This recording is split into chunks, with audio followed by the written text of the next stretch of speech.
My name is Walter Cook. I work with the Aboriginal Health Centre in Hamilton and Brantford. And my nationhood is Ojibwe Cree. My dad was Cree and my mother was Ojibwe. And I was actually born in Barons River, Manitoba. And I recognized that reserve that was being talked about, Sandy Bay in Manitoba. And at the same time, my Anishinaabe name is Chikshkai, which means Star Watcher in Ojibwe. And so that's my introduction. And I'm working with the Aboriginal Health Centre as an elder and counselor. And what that means is that I counsel people. I counsel people every Tuesday and in Hamilton and Thursdays in Brantford, and any other time that they need assistance like that. And counseling is something that when I was first hired to do that kind of work, I kind of felt uncomfortable because a lot of people don't know what an elder title means, what that means. And so during the nights, I went to school and got my certificate in counseling. And sure enough, after I got my counseling, this one client challenged me and said, "What gives you the right to counsel me?" And I said, "Right there, my certificate." So it seems that there's a lot of educating to do in terms of traditional medicines, traditional healing practices that we have, because a lot of people don't really understand that. But they understand the certificates that are on our walls kind of thing. And so that's partially the work that we do. And part of it is medicine, in a definition, is something that makes you feel happy, something that makes you feel good is a medicine. So just having lunch here today is a good medicine, where I feel really good today at this time. And when I listen to music, Johnny Cash, that's good medicine to me. Or Conway Twitty and those kind of singers, they're good medicine to me. And just hugging people, you know, I hug a lot of people in my time, and that's good medicine for me as well. And so hugging is part of the work that we do. I get a lot of people that are on a journey. They start on a journey, and I help them go through the journey. So with that, we also have what I call a healing journey program. It's a certificate program that we have to encourage people to go on a healing journey. And it's called certificate because after 13 sessions, they'll get a certificate to say that they're on a healing journey. Because I used to work for Native organizations at one time, and a lot of people that we have hired weren't that healed. And there's many sicknesses that we have, and a lot of times one of the things that we often have in the Native community that maybe we don't look at as sickness is jealousy. And sometimes Native people get jealous of each other. And I call it a sickness because it's within us, and so that becomes an illness in our nations. So we try to deal with that in that way. Then we have other illnesses that come upon people, like diabetes was talked about in the film, and it was displayed in the acting abilities of our people here. And so diabetes is another illness that we have, and there's many sicknesses that we have within us. And the latest one is, of course, is fetal alcohol syndrome. A lot of the clients that I have come from that part of their background, because as you talk to them, you begin to understand that they have fetal alcohol syndrome, or that illness that they might have. And we have people that are trying to quit smoking, and so we try to help those people.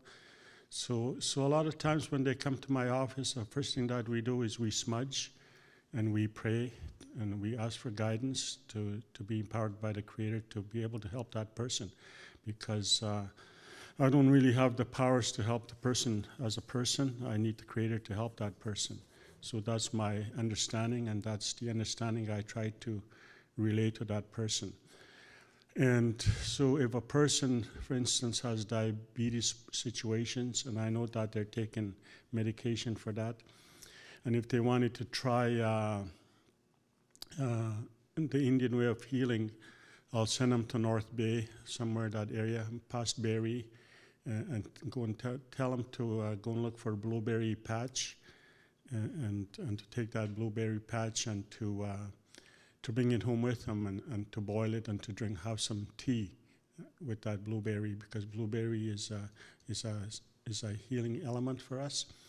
But it's also walking around Mother Earth that actually heals the people, and which is something that we don't really prescribe. I guess you can't really prescribe to Mother Earth, but as they're walking around, the earth helps them take that illness away from them. And so they do that. And again, I remember this one person coming to my office, and he really wanted to quit smoking. And the only thing that I can share with him was to use that tobacco in a good way, and to go and put that tobacco on the ground and give thanks for what I'm going to be telling him in a few minutes, I said. And so I encouraged him to take that tobacco, and he said, but I live in an apartment. And I said, well, how far are you from Gage Park? I don't know if people know Hamilton here, but Gage Park is about half a mile away from where he lived.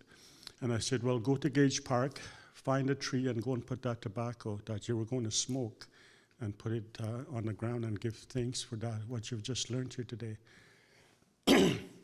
And so he just happens to live in the area where the health center is, and I can see him walking by, going to Gage Park 4 times a day, 5 times a day, kind of thing. I can monitor him as he's walking, as he's walking by my office, and he did that for a long time. And then he came back a couple of weeks later. He says, I quit smoking, just like that. So again, I shared with him, talking to the Creator helped him, talking to the Creator, and to give him that power to be able to quit, helped him quit, but also walking on the ground helped him complete that cycle for him, complete that journey for him to quit. Again, that earth was pulling that energy that he had to smoke into the earth, kind of thing. And so today we try to use those kind of items in our work. And I use my eagle feather a lot of times. If somebody comes in my office and they're depressed, and I give them the eagle feather teaching story, because depression is a negative feeling, and being happy is on a positive side of the eagle feather teachings. And this side of the eagle feather is, the larger side is usually positive, well, it's positive, the smaller side is negative. And I tell them the eagle feather teaching with them, and if they're stressed, then unstressful. If they're angry, then it's our negative side. Then you can be happy. And so we talk about how you can be happy and things like that. So the eagle feather also helps us in our healing journey as well. And as well as smudging. And smudging is something that helps us. And I usually use sage, because sage was given to us to smudge with when we're hurting from whatever we're hurting from. It could be a relationship hurt. A lot of people have that, breaking up or arguing. It could be not getting that race hurt, not getting your mark hurt. You know, if you want a good mark and you're busy watching TV all the time, well, you're not going to get a good mark. So that kind of hurt is there. And there's residential school hurts. A lot of people still carry that with them. And so there's those kind of hurts that we talk about. And so when you smudge with sage, then sage patch up all those hurts that we encounter in a given day, or in a given week, or month, or year, or a lifetime of hurting. And then that sage then patches up all those hurts. And after 20 smudges or so, the person starts to feel better about themselves, starts to feel good about themselves, self-esteem returns, and all those kind of feelings are there with them. But one thing that we have to understand, and this came to me back in Winnipeg when we asked an elder to come and do an opening for us at the Louis Riel Hotel. We were on the 14th floor in our little office that we had rented, and the elder was there, and he said, "What are we doing here?" And we thought he was an elder that was forgetful. And he said, we told him, you're here to do an opening for us. He says, no, what are we doing on the 14th floor? We should go down to Mother Earth. So he took us down to the Mother Earth, and we sat by the Parliament buildings there and did a ceremony. And that's where I learned that we have to be on the earth to be able to heal. And so when you look at us in the city of Hamilton or Brantford or cities that we work with, we're on concrete all the time. And so that concrete separates us from the earth. And that earth is very important to us, to be right on the earth to heal. And we have to start using the earth to heal as well at the same time. And to understand the relationship that the earth has with us. It's the same with the water. I remember in my younger days listening to the elders. They used to tell us there's going to come a time where we're going to be buying bottled water.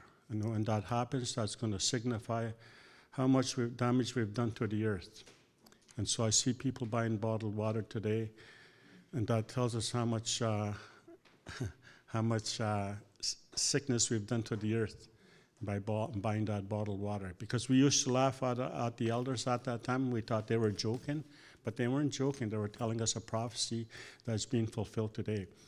So today I try not to buy bottled water. I stay away from that activity and go to the tap and get a cup of water instead of bottled water kind of thing, because that's what we're doing. And that continues to be told amongst the First Nations conferences like this about water.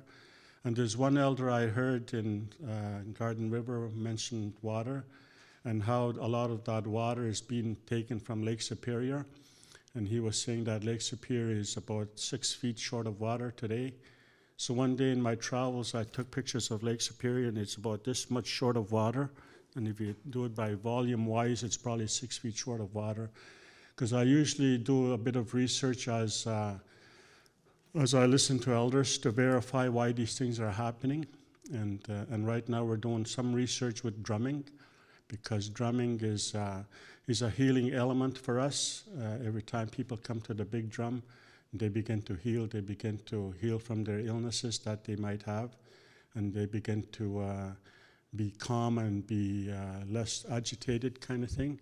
So we're doing an exercise right now with drumming with fetal alcohol syndrome young people and young people that are just having problems in school, and we're doing a study to see how well they make out in school after drumming.